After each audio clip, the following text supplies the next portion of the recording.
So I'd like to tell you about some hardware, a system that we've developed recently that we're very excited about and would like to pick your brains about. Might say which center or like which part of foundation has the name. Yes, let me introduce myself. Thank you.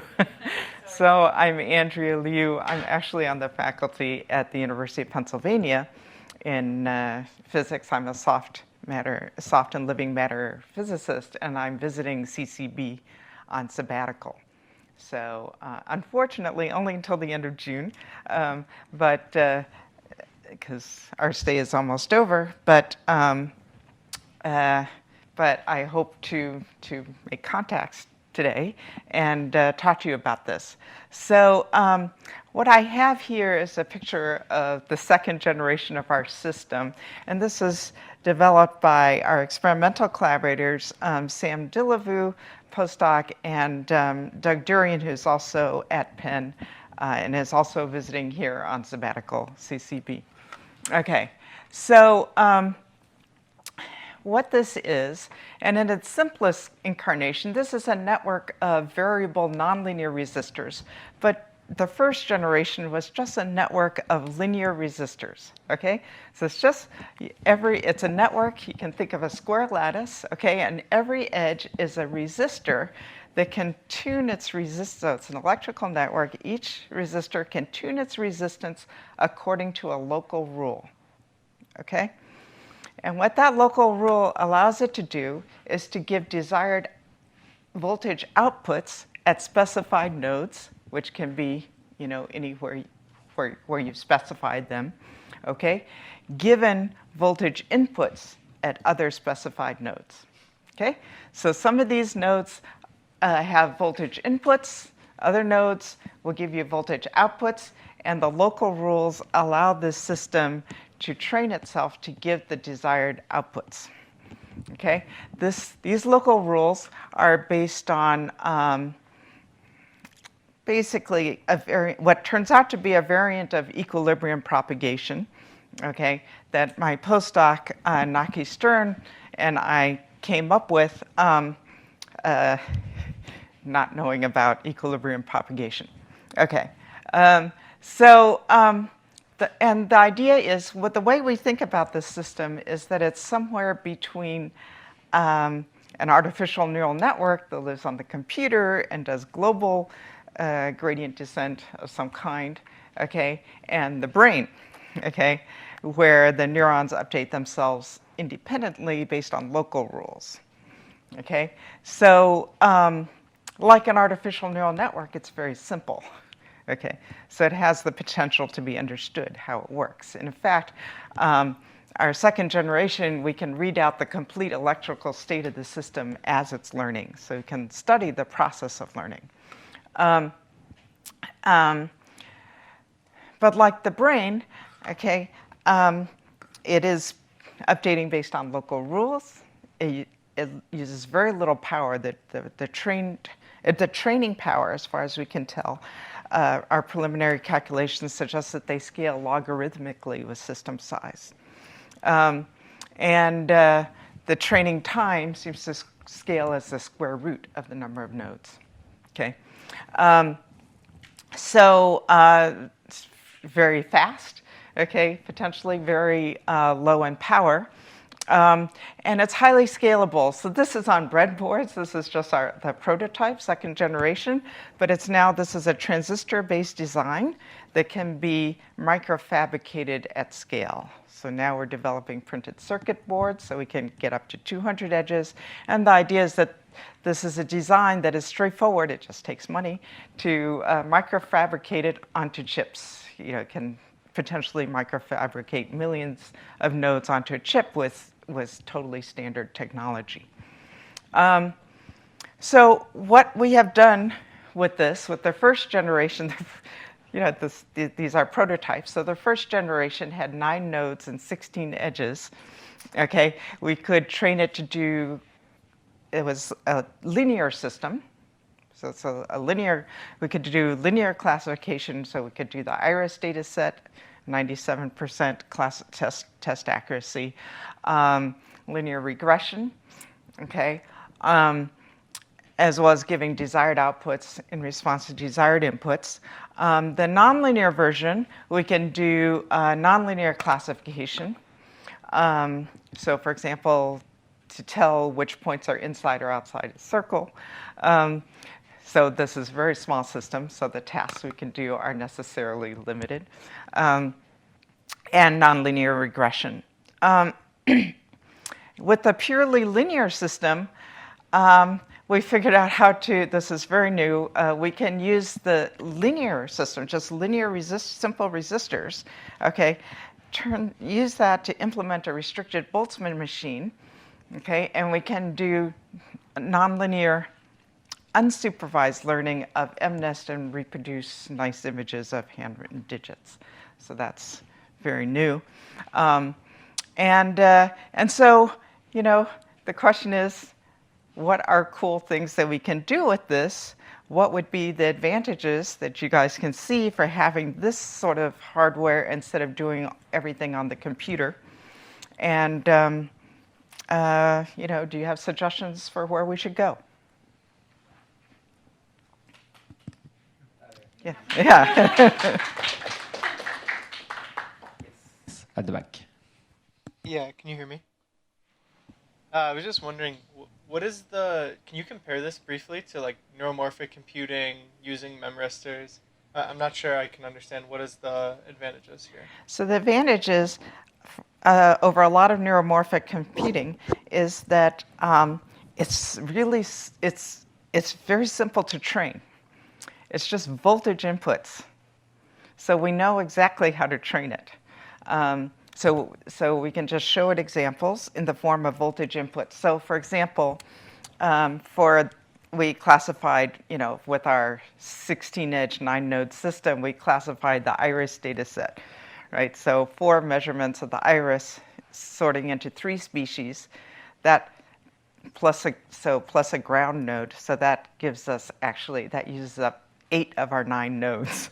Okay, so that was really using the thing, but the measurements of the iris are just fed in as voltages. So it's very, you know, it's very straightforward to use. This is sort of like physics-aware training. I don't know if you're familiar with this paper by Wright et al., Logan Wright, and from Cornell with Peter McMahon, where they use physics to do the forward computation, and then they use back propagation on the computer. The difference is that we use physics to do the forward calculation. In other words, given the voltage inputs, what are the outputs? Physics just solves Kirchhoff's law at every node, bounds currents on every node for the linear or nonlinear version automatically. We don't have to do anything, okay? And our local rules replace back propagation. So that's basically what this system is doing. Thank you. Yes, Masha? Of just complete, potentially crazy spitballing of ideas. I'm not saying this is a good idea, this is an idea. So at the risk of sounding like a broken record, so restricted Boltzmann machines have been very big in the quantum physics world of learning quantum states for a while now, since like 2017. And the trivial example basically that kickstarted the whole field was an example of a restricted Boltzmann machine learning a simple spin chain. So maybe you can have a tabletop experiment that kind of encodes a super simple quantum state of like a little spin chain of, say, 4 to 8 spins, which you can do on a computer within like 5 seconds to verify the result. And then do something maybe interesting like detect a phase transition, like do it for a couple of different versions of the same Hamiltonian. It's the same exact calculation that needs to be done a couple of times. And then maybe in your circuit, you can see how the circuit encodes a phase transition in a super simple model. That's like a bunch of words that, you know, may work for what you're trying to do. But if the only thing you're after is doing something exciting with the setup that you have right here, the only, like my brain just connected, restricted Boltzmann machines, this is something we do like on some, like, Great, quantum I physics didn't know about that at all. We are totally new to all of this stuff. Well, so yeah, we it's stumbled a, into this you know, from a pretty very different standard direction. calculation by this point. But, you know, if you can reproduce on a tabletop with this set of that type of setup, it would be really cool, at least to me. But cool is a matter of perspective, I guess. Cool. Okay, thank you. I'd love to talk to you more about that. Yeah. Charles?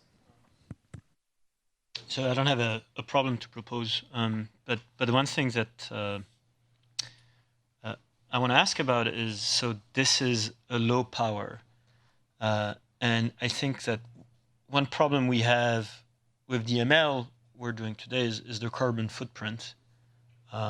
So is this something this type of approach can start addressing? What is your vision on that? Yes, yes, that's one of the reasons why we're very excited about the potential of these systems. That the training power, as I said, seems to scale logarithmically with system size. Okay, but the trained power, once you've trained it, the power is constant with system size. It does not seem to increase. Okay, and how would that compare to other hardware? Or like, let's say, I mean, compared to deep neural networks, the scaling is much, much better, right? I think I'm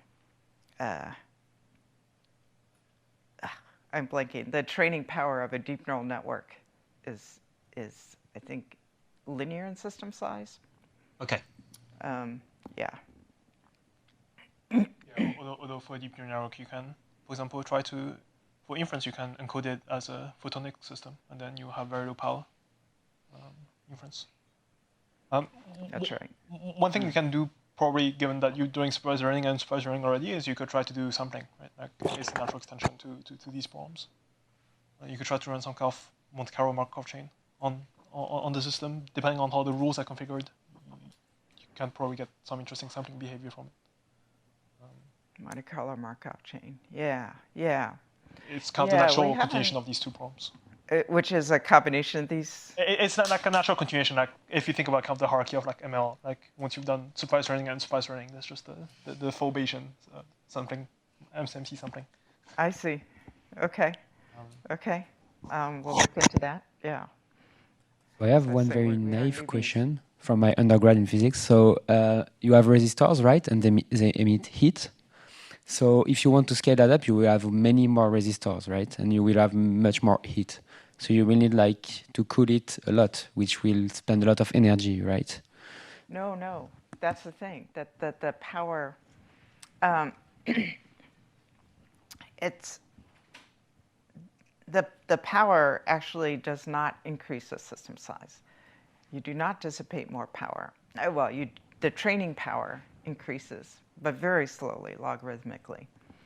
And as far as we can tell, the power to run it, the power that's dissipated in this once it's trained, is constant. And it actually decreases a little bit, and which you can sort of see that,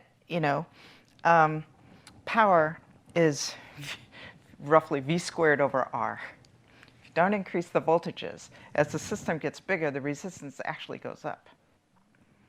And so the power goes down. So it's, yeah. Okay, I see. So do you have a number on the power that is consumed during the training, for instance? It just depends on your resistance floor and on the voltages that you choose to apply. Yeah. So, in our transistor-based version, we have a range of gate voltages, which is around a volt. Okay. Okay, thank you. Any other remarks, question? I should say also, in case it wasn't clear, these are totally recurrent, naturally recurrent networks, right? They're not feed-forward networks. They are naturally recurrent. Now, we can make them feed-forward if we designed them that way into layers with diodes, okay? But, the advantage, actually, is that they are recurrent. And I should say that, we can't do the traditional layered structure completely, with arbitrarily large numbers of connections, because there's a limit to how many connections you can have from one node to another, which is about 20 in microfabrication. So So the architecture necessarily has to be different from conventional deep neural networks. Okay, so the goal of this type of hardware that I see is that maybe training would be hard. Like, let's say we want to train very big transformers model or anything, but for inference, if you can put the weight of the transformer on this type of stuff, on this type of device, and do inference at very low energy, it will interest a lot of people. So, for instance, OpenAI, they lose a lot of money with ChatGPT because you have other GPUs that have to do inference for the people. So if you have a way to consume way less energy to have the same output, I mean, it would be great for a lot of application in modern scale AI. Great. Thank you. Yeah. Okay. There was one more. Maybe a quick Yes. question to understand a little bit better. So how should I think of the nodes? Are they nonlinear, and what's the shape of the nonlinearity if I want to map it back to like familiar territory? Yeah, so it's really different because here the nonlinearities are on the edges, not the nodes. Okay, so it's the current voltage characteristic that if it's just a constant, so it's just a simple resistance, then it's linear. Okay, but we make it nonlinear. The latest version is somewhat nonlinear, nonlinear enough to learn XOR and nonlinear classification. Okay, but not strongly nonlinear. And we can make it more nonlinear. We can put in diodes, as I said, and we can do ReLU edges and so forth. But we don't have a universal approximation theorem for edges. So we don't know, actually, what are the limits of expressivity for this system, and that, I think, is an interesting question. Right. So this is something I've been banging my head against for the past, like, 2-ish months, and I just wanted to kind of get the room's input on this. So I've, this morning, we've talked about... Sorry, AV, we don't have the slide on Zoom. Can we have the slide on Zoom, please? What? The slide is not showing on Zoom. It is now. That's okay. Thank you. Right. So one of the best performing neural networks when they act as wave functions, one of the best performing neural networks is something like pixel RNNs. And these two photos are supposed to demonstrate what that means. Specifically, if if at each site there lives a variable that's -1 or 1, and as an RNN goes through the system in a specified path, it outputs local amplitudes in an autoregressive way, which allows you to do inference and sampling effectively. As noted this morning, sampling is a crucial part of procedure because we use samples at each individual optimization step to estimate gradients and cost functions and then go downhill. So there's no data. We need to be able to sample the model efficiently, and we need to be able to evaluate the model efficiently. And one of the currently best performing neural network type architectures that do this are recurrent neural networks. So a natural extension would be why not just make it into the next best thing, which is a transformer. So we've kind of taken this idea as far as we can, but the bottom line or the punchline is that we kind of are stuck in the sense that we are kind of missing some transformer level expertise or some insights that we're not aware of from the world of machine learning or deep learning to make it work, to make it produce the amazing results it's been producing for other people. Because essentially what we're doing is we need to force this autoregressive structure in order to snake around in the system of spins and produce these outputs. But we've been getting results that are kind of good, but still worse than recurrent neural networks, and all logic coming from the machine learning world these days seems to be transformers should perform everything else autoregressive, right? So if you're an expert on transformers, know about kind of doing this pixel level autoregressive stuff. We've tried, instead of consuming individual spins, we've tried to kind of bulk them in patches because transformers should naturally be working with larger dictionaries better than with smaller dictionaries of things. So if you have more local states to autoregress through, it should perform better. That still didn't really help. We're also seeing at some points, for some specific hyperparameter settings, we're seeing what I call mode collapse, even though that's probably not the right term here, which is, mode collapse is something that happens with GANs usually. But in this case, what we see is that the variance of the cost functions being sampled at an individual step just goes to 0 very suddenly. So it just kind of collapses to just one single sample being produced over and over again when you sample from the model. So we're kind of stuck here. If you have any ideas what might go wrong when you use kind of transformers in this variational inference type setting where you use the samples from the model itself to train it further, if there's any kind of work on this that I'm not aware of, or if you've tried something similar, any input would be welcome. Yep. Yes, Wanda.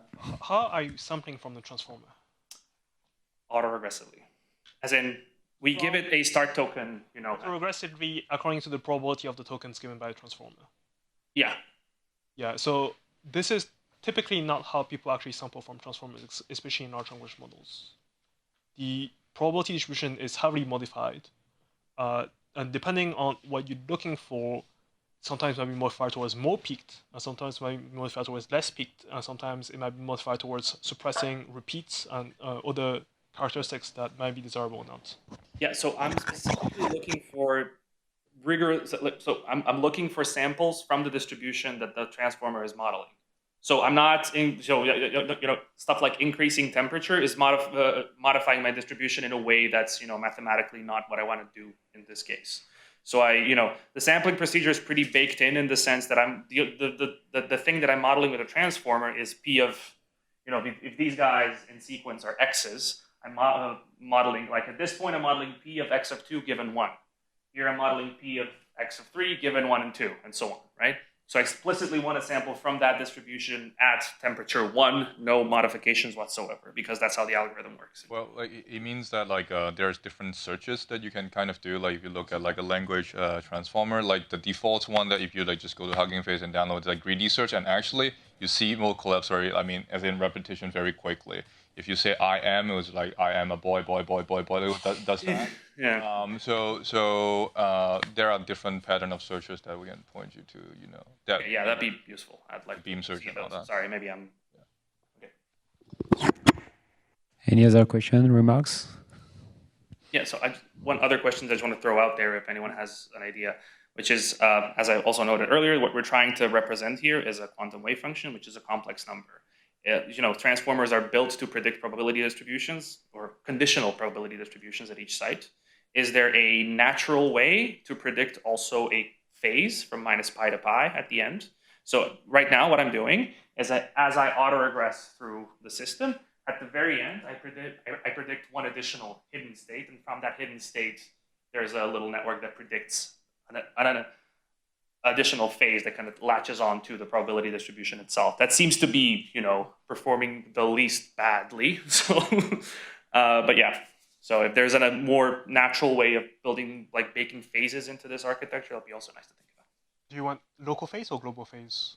Either. For local phase, you could just bin the phase and then predict the token that corresponds to the phase at each node. Mm-hmm. So that would be probably the way to go for predicting local phase. For global phase, I would do what you're doing. Just add another token, which is global phase. I've tried both of those things, and they seem to be performing about equally, at least for the cases I've tested.